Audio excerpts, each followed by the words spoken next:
Imagine a summer so hot that a river begins to rot. June 1858, London. The Thames has stopped being a river and become an open sewer, moving slowly past the largest city on earth. The smell reaches the windows of Parliament, and Parliament cannot bear it. They soak the curtains of the House in chloride of lime. They talk, seriously, about abandoning Westminster altogether, packing up the government of an empire and moving it upstream, away from the water. A nation that ruled a quarter of the globe, driven out of its own building by a smell. Welcome to Sketches of Never, where we visit the world that made sense at the time. Tonight, the story of a theory that was wrong for 2,000 years and built the modern city anyway. The theory was called miasma, and the idea was simple and ancient. Disease came from bad air, foul air rising off rot and marsh and filth and standing water, off graveyards and slaughterhouses and the crowded poor. You breathed it in and you sickened.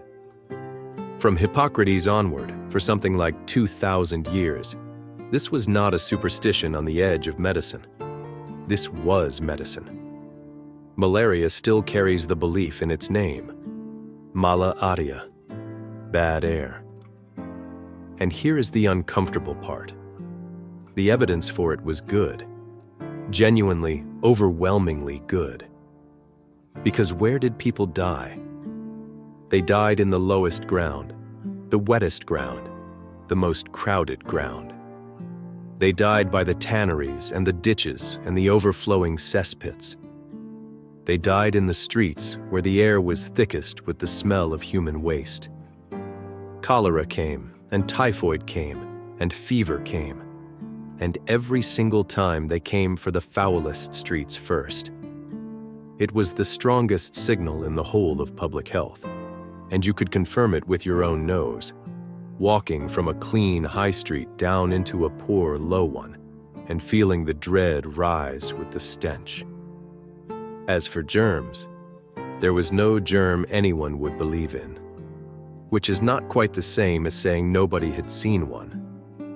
In Florence, in 1854, the same year all this comes to a head in London, an anatomist named Filippo Pacini put cholera victims under a microscope. He found a small, comma-shaped organism swarming in the ruined lining of their intestines. He described it, he named it a vibrio, and he said plainly that it was the cause of the disease. He was right. He published, and nothing happened at all. Italian medicine was miasmatist to the bone, and a man with a lens and an unwelcome answer is an easy thing to file away.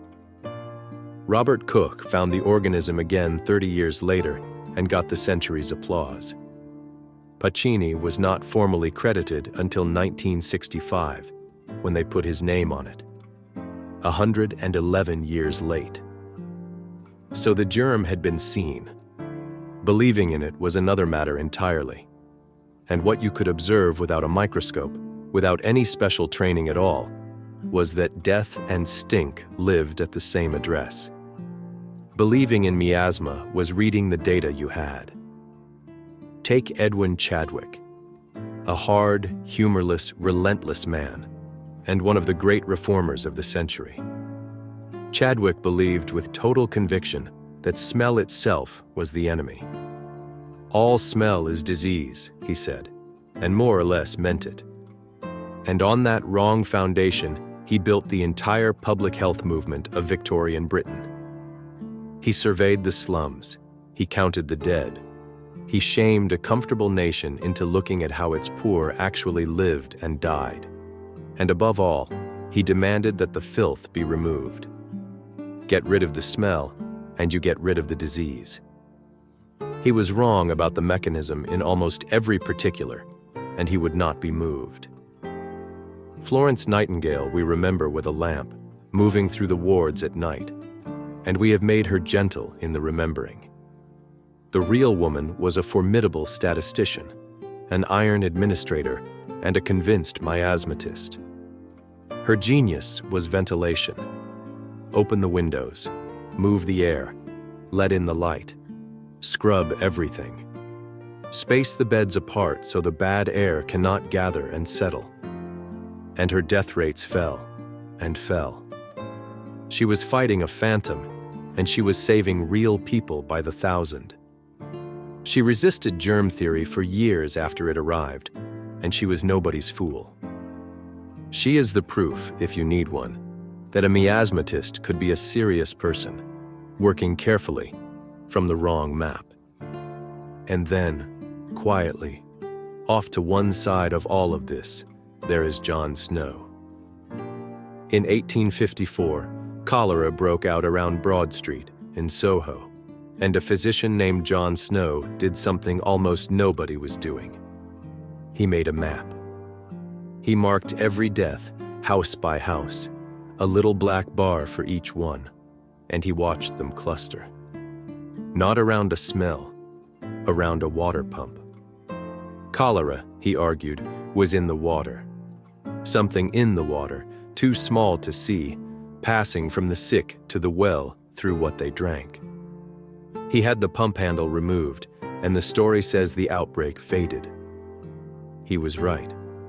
He was completely, precisely right, decades before anyone could prove why. And he lost. The General Board of Health looked at his work, considered the waterborne theory, and rejected it. Officially. In writing. Snow had a map and a correlation, but he had no mechanism you could see, no thing you could point to. And on the other side of the argument stood 2,000 years of medicine, and every doctor of standing, and every nose in the city. He died in 1858, the year of the Great Stink, largely unpersuasive, his great insight filed and shelved. So the wrong side won. Now watch what the wrong side did with its victory. After the Great Stink, London finally acted, and it handed the problem to an engineer named Joseph Bazalgette. And Bazalgette built. He built something close to 1,100 miles of sewers beneath the streets of London.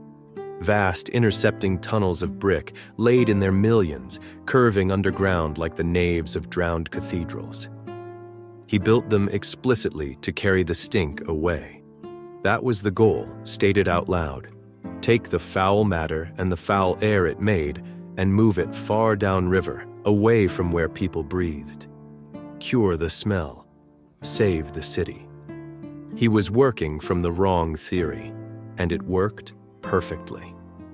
Because when you build a system to carry human waste away from human beings, you do something you never intended. You take the sewage out of the drinking water. The cesspits stop leaking into the wells, the filth stops reaching the pumps, and Bazalgette, chasing a smell, quietly severed the exact route that John Snow had drawn on his map and been ignored for. The invisible thing in the water no longer had a way to reach the mouth, and cholera left London. Not quite all at once. In the summer of 1866, it came back one last time, into the East End, and killed something over 5,000 people. Those streets drank from the East London Water Company, which had been drawing unfiltered water into an open reservoir at Old Ford. The man who worked that out was William Farr, the finest medical statistician in Britain, and for years he had explained cholera by elevation. The lower your ground, the worse your risk. Which is miasma's own logic, with better arithmetic. He had not been persuaded by Snow. In 1866, he went through the death registers street by street, and the deaths lined up with the water company. He published it. Snow had been dead 8 years. After that, it did not come back. So the miasmatists won the argument, and their wrong theory produced the right result. Chadwick was wrong about why disease spread, wrong at the root, wrong in a way we can now demonstrate to a school child. and he saved more human lives than very nearly anyone alive in his century. Snow was right, and he lost the argument while he was still alive to fight it. The man with the true idea died unheeded, and the men with the false one rebuilt the city and buried the plague in brick. Now, what do we do with a story like that? The easy version says it was a detour, a wrong turn on the honest road to the truth, corrected later by Pasteur and Koch. That correction did come, and Snow was proven right in the end. But the easy version misses it, because the wrong theory was not a detour on the road. It was the road. It laid the actual stone. Sanitation, clean water, the whole architecture of the healthy city, all of it built by people who thought they were fighting a smell. They were wrong, the way Nightingale was wrong. Counting the dead, moving the beds, cutting the mortality in half while she waited for a truth that had not arrived yet. We would like our heroes to be right. History mostly gives us people who were useful instead, which is harder and less clean. And here is the thought I cannot put down. Those tunnels are still there. Bazalgette built them so well and so absurdly large. He took the widest estimate of what the city could ever need and doubled it against the unforeseen, that they still carry London tonight, 160-odd years on, dark and full and working. They were built to move a smell that does not cause disease, by men who misunderstood the enemy completely. And they are the reason the water in the city is safe, right now, as you listen to this. The wrong idea did not get replaced. It got paved over. It is still down there in the dark, doing its work, carrying the river away from the living. So I'll ask you, if being wrong carefully can save a city, and being right alone can save no one at all, which would you rather be? Tell me in the comments. This has been Sketches of Never.